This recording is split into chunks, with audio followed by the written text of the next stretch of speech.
Ladies and gentlemen, Jasper Carrott.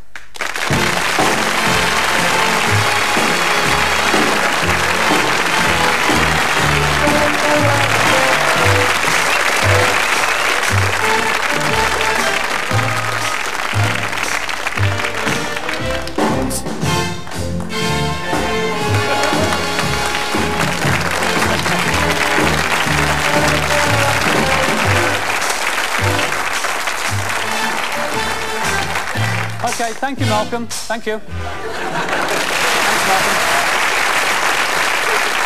Well, Malcolm will be back later on in the programme. You won't turn your sets off now, will you? Hello, darkness, my old friend. I've walked into this wall again.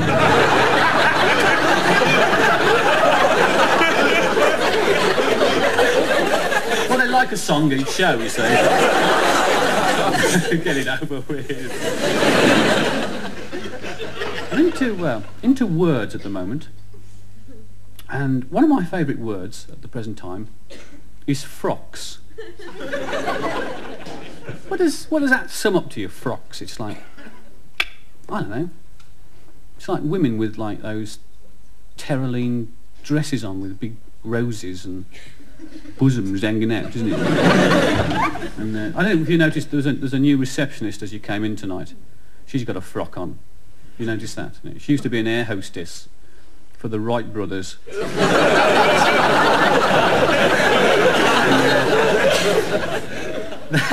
That is what a frock is all about. And it's interesting because I did a wedding about 3 months ago, and this chap asked me to be an usher at his wedding. Worst usher at his wedding.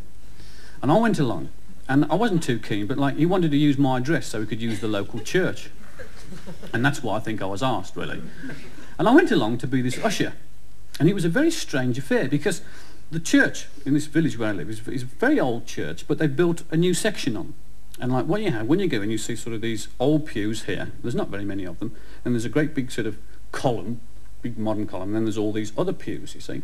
And I went along and I got top hat and tails on, and I looked pretty silly in top hat and tails. I made a fatal mistake of getting fitted with the hat and then having a haircut. And I wasn't sort of like the epitome of sartorial elegance by any means. And the bridegroom came up and he said, right, he said, we've got hundreds of people coming. Hundreds of them. He said, and what I want you to do is get all the relatives in the new pews, because there's hundreds of relatives. He says, and I want you to get the friends in the old pews. And I said, right. He said, friends in the old pews, relatives in the new ones. Right. How will I tell the difference? He said, well, ask them. Good idea. And anyway, like I was there fairly early, and one or two frocks turned up. So, and I thought, got to be relatives, sure enough, relatives. And like the husbands were there, and they were in demob suits. You got frocks and demob suits, you see. And I had to pin the carnations on the frocks because they'd arrived late, because it was a bit of a rush wedding. And I got these sort of carnations in this pin. And there was these frocks that I had to, and it's really awkward because like there's only little straps here, aren't there? And like there's bosom out there. And I was like, sort of, excuse me, you've got to have this. She said, yeah. And I was like, and she was thinking like, but he's dying to touch my breasts. I'm thinking, I hope to God I don't touch her breasts.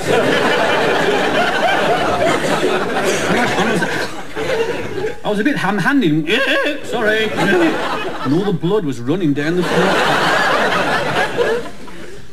Anyway, I gave that up as a bad job and used sellotape.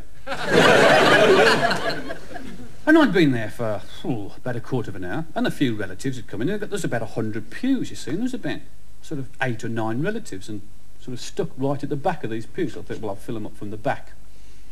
And they were sort of sitting at the back there. And these friends kept turning up, you see, and I was saying, friends or relatives? And they're going, friends. I said, well, look, could you sit in these old pews here, please? Because all these seats here are for the relatives. And they're saying, no problem, of course. Fine. Not a very good view of the altar, but like if you crane your head, you'll be all right. No problem. Friends or relatives? Friends. Would you like to sit in these old pews? Certainly, no problem. Friends or relatives? Friends. Could you sort of sit down here? Thank you. Friends or relatives? Friends. And they got to sort of the point where, like, it was getting pretty crowded in there. And there were no relatives. Friends or relatives? Friends. Right. Could you sit in... I'm not getting in there. Well, there's plenty of space here. No, there isn't. Look, it's packed. What about all... These are for the relatives. I'm awfully sorry. Could you sit in these old pews? Well, it's a bit... Come on, no, come on, move up. And they go, hey, no, we're all a bit... Come on. No more, please. No, there's plenty of room. I'm not getting in. You're getting in there. Like somebody bowed down to pray and I stuck one on top of him. Friends or relatives? Friends. Would you like to get... No, I'm not. Yes, you are. Please, no more. I thought, well, I better go and do something about this. So I went up and I said, look, you've got loads of friends coming. There's no relatives. He went, yeah. He said, oh, there's hundreds of relatives. He said, just put a few more and you'll be all right. And I'm going, no more, please. Only a few, please, no more. Friends or relatives? Friends. Would you like to? I'm not getting you. Yes, you are. No. So I went up and I said, it's getting really crowded in there and there's no relatives. He said, well, stall.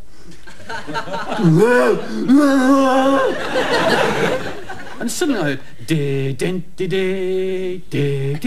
and I dashed out, and there was the bride coming up the aisle, and there was no relatives. I said, your missus is here, and like, there's no relatives. He went, oh dear. Get the friends into the relatives' pews. Right. No more, please. No. It's all right, you're going in there. Thank you. You took one out and they all went... Thank you very much. Thank you, mate. It's all right. Thank you. It's okay. Thank you very much. We won't have to... No, you're all right. Thank you. So I went back out to greet the bride. And then behind the bride's car, just arrived, were 40, like, Morris Minors, Austin Cambridges, like, borderline MOT passes. Disgorging hundreds of frocks and demob suits. Where do we sit? Hang on. So I went back in and I said, your relatives are here. He said, get the friends back in the old pews. No!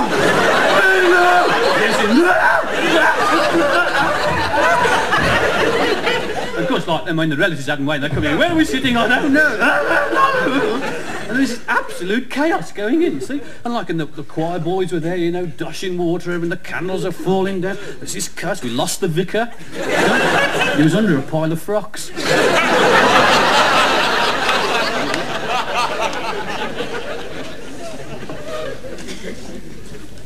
This is a script of a programme you may have seen on television called Magic Roundabout.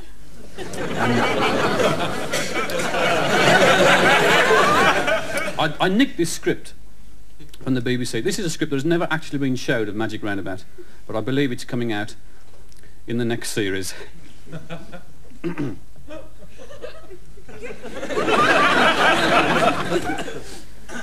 Hello, children. It's 6:15 and time once again for Magic Roundabout.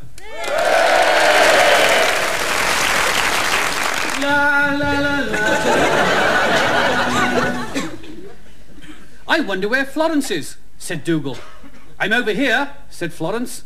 Hello, Florence, said Dougal. Hello, Dougal, said Florence.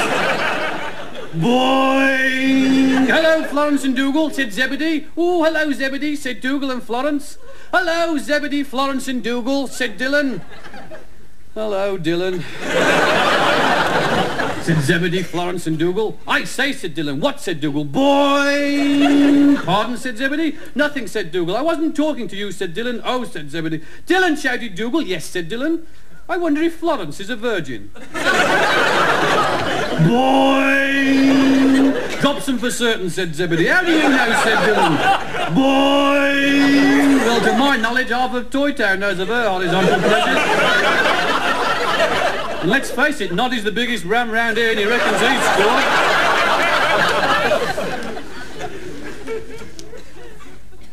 Said Zebedee. I can hear you, said Florence. It's not true. Nadia and I are just good friends. Robbie, said Dougal. It's all over the canteen. Everyone knows about you, you brazen hussy, you lousy old flea bag, said Florence. Call yourself a dog. I've seen better hair on a lavatory brush. Boing! Now look, said Zebedee, let's try and get things together.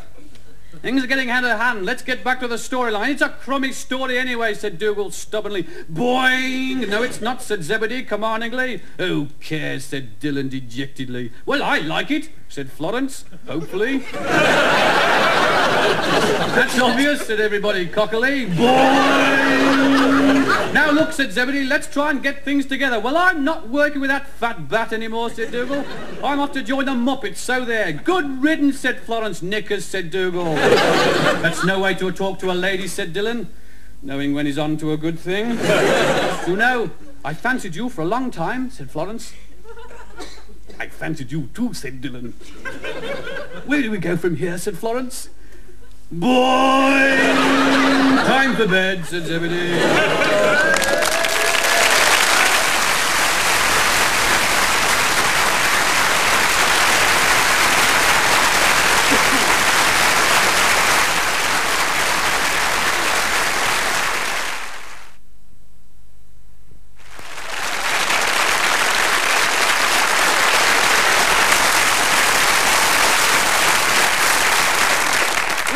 Has always been to go to America, and I realised it last year, and I don't know what it is. I suppose you see so much about it and read so much about it. I've always wanted to go to America, and I finally flew out from Birmingham to LA. That's Los Angeles. Just checking, it's not Lower Accrington or and when I came back, funnily enough, it struck me when I got back, because people said, like, what was it like? And I said, well, it didn't surprise me, because what I expected, I saw. You know, nothing surprising. It was just exactly as you see. It's portrayed so well. You know, you like flew into Los Angeles, and it's nice and warm, and there's cars everywhere, and people chewing gum, and all the police are deformed. They're all in wheelchairs or with one arm. Flasher Max on, you know.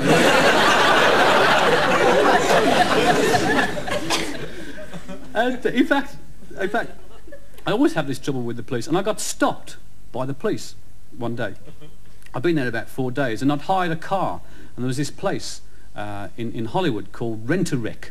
True, as I stand here, there's a big neon sign saying Rent-A-Wreck. And I hired this Mustang three-wheeler.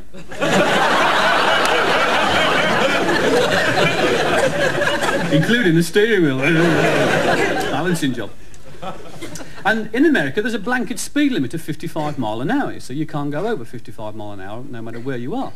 And I thought, well, I'm only here for a couple of weeks, stuff it, you know. And I was hammering along at 83. And I was going along the Ventura Highway. And I've been there a few days, and I'm going, it's in the afternoon, and suddenly, like in the mirror, I saw this cop car, and they don't go or there, they go whip, whip, whip, whip, whip, whip, whip, whip, whip, whip. And he pulled up by the side. He said, "Okay, buddy, pull over, and keep your hands where we can see it. They're on the bloody steering wheel." Stupid request. As if you're going to go,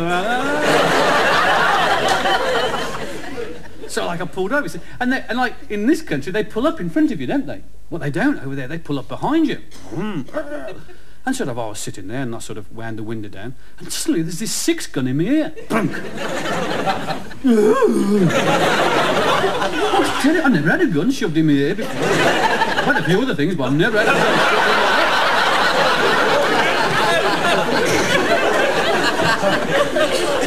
Okay, buddy, you got your license? I went,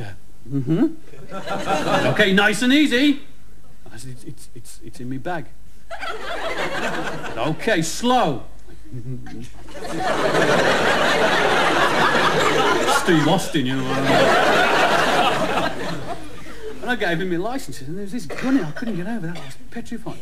And he started flipping through my licence. Now, I don't know whether you think this is funny, but it's really true. It's really true. He started flipping through my licence, and he suddenly said, "Hey,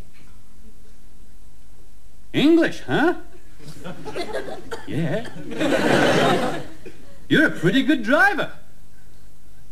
"Yeah." "You sure are, man. You've been endorsed 3 times."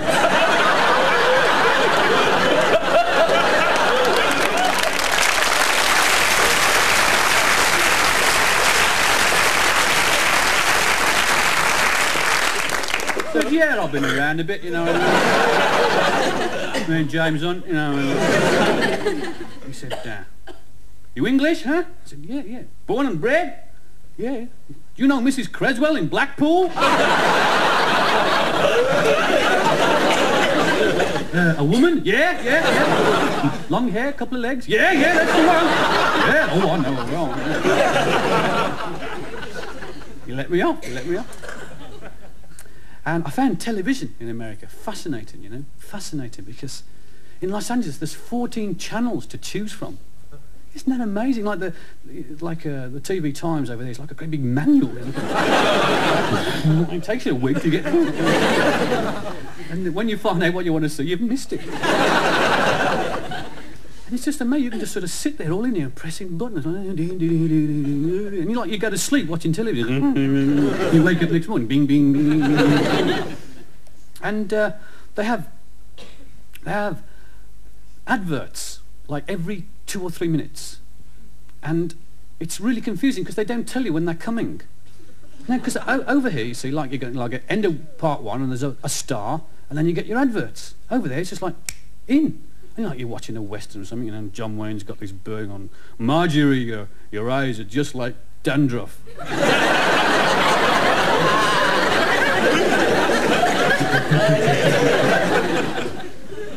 And every other advert's for constipation pills. I don't know, like, and there was this big furore because they got this, I don't know, some massive star who'd never done adverts in his life to do a constipation pill advert. And there was front page news and everything. You know, the pound was about 4pence. This guy was doing constipation pills advertising. Amazing. I don't know. I didn't even know he was you know. And there's hundreds of quiz shows, dozens of them, thousands of them, every minute. That's why there's so many cars in America, because they win them on quiz shows. And if you're sitting in the audience, "Hey, you're on the 3rd row, 4th seat. You won a car." "Oh, gee whiz, not a car." "Well, I know it's the booby, sir, but like you've won a car." "I've got 4 cars already." "I want to win the garden spade. Is that going?" "No, I'm sorry, that's top prize." "Damn, I've got 4 cars, man. The garden needs digging." You can see people at traffic lights. "Where'd you win your car, buddy?" "Sale of the century or something." Amazing. Lovely stuff, lovely stuff. And also, what I found was strange is that we both speak the same language, you know, it's English, but it can be completely different, and you can be as confused as anywhere, like France or Germany, because like different things have different meanings. And one day we were talking around this table, just with a couple of girls and a couple of blokes, and we're talking about sex, right? And I said, "Do you know what really turns me on? Garters." And the blokes moved away. Because garters over there are braces, you know. The women thought they were onto a winner, you know. No trouble with him tonight. And things like handbag. You see, they don't know what a handbag is. It's a pocketbook or a purse. And what happened once? I said to this guy, I said, "Here, someone's nicked me pen." "Huh?" "You mean someone's been scoring it with a knife?"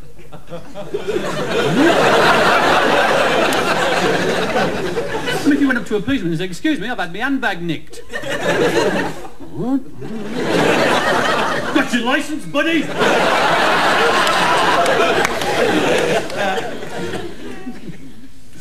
And I learnt a great American word out there, which I've never come across it before, and it's zits. And I'd heard it several times, and I didn't really want to ask why, you know, what it was all about. But like eventually I said, what are zits? And zits is an American slang word for our acne. You know, we call it a spot. Or a pimple. Very dull word. You've got your spot here. Look at pimple here. Look at this zit. Sums it all up, doesn't it? Hey, when I was 16, I'd have been known as the zit kid. I was covered in the things, you know. If ever I ate a Mars bar, the next day I used to get a zit. Look at that, been eating Mars? Yeah, look at that. And that's it, you can't resist them, can you? And there's your mum saying, don't touch your spots, Jasper, they'll spread. No, Mum. One's on the forehead the best, aren't they? I could do 4 foot onto the bathroom mirror. What are you doing in the bathroom, Jasper? Nothing, Mum. Nothing.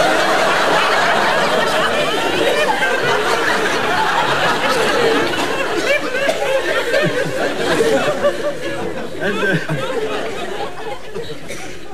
one of the funniest thing that happened to me out there, and this is really true, honestly, is in the States, when you license your car, your license plates, your number plates, you get them from the sort of the state authorities, and you can in fact have anything on your license plate that you want to. It doesn't matter, as long as no one else has got it. You can have, you know, a certain amount of letters or a certain amount of numbers or numbers and letters. It doesn't matter. And as long as no one else has got it, you can have it on your license plate, your name or anything. And there was this Englishman living in Los Angeles with a terrific sense of humour.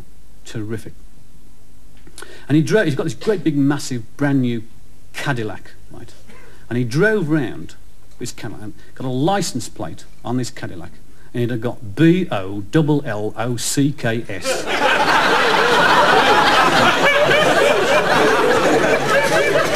Because they don't know what it means. The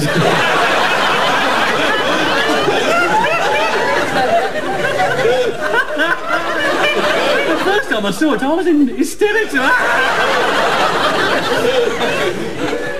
Could not believe it. Unbelievable. And I was with this American bird, and she said, you know, what are you laughing at? I said, it's the license plate.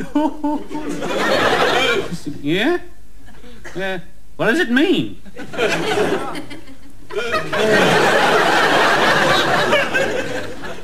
Is it an English word? I've never thought about it before. What does it mean? I said, well, it's English slang for zits. It's anything I could think of at the time. I tell you, and she believed me too. And she's coming over to England this year. God help her if she walks into Boots. Excuse,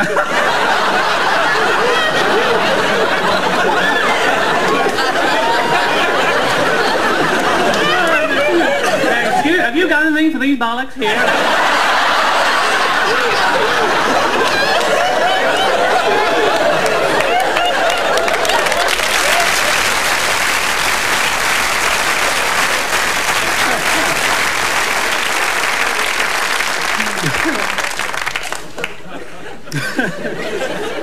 So if you're in Boots and you see a young American woman with a truss on her head, you'll know what it's all about. I think on that note, I better clear off. Thank you very much. Good night.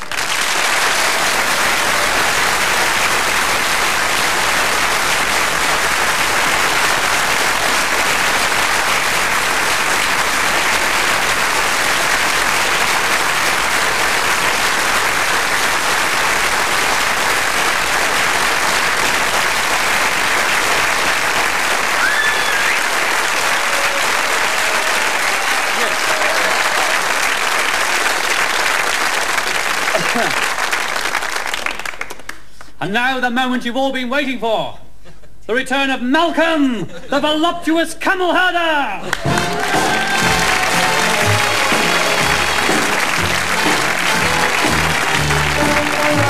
Swing for me, Malcolm. Come on. lift up. Come on. Come on, up you get. Come on, it's my show. Yee-hoo!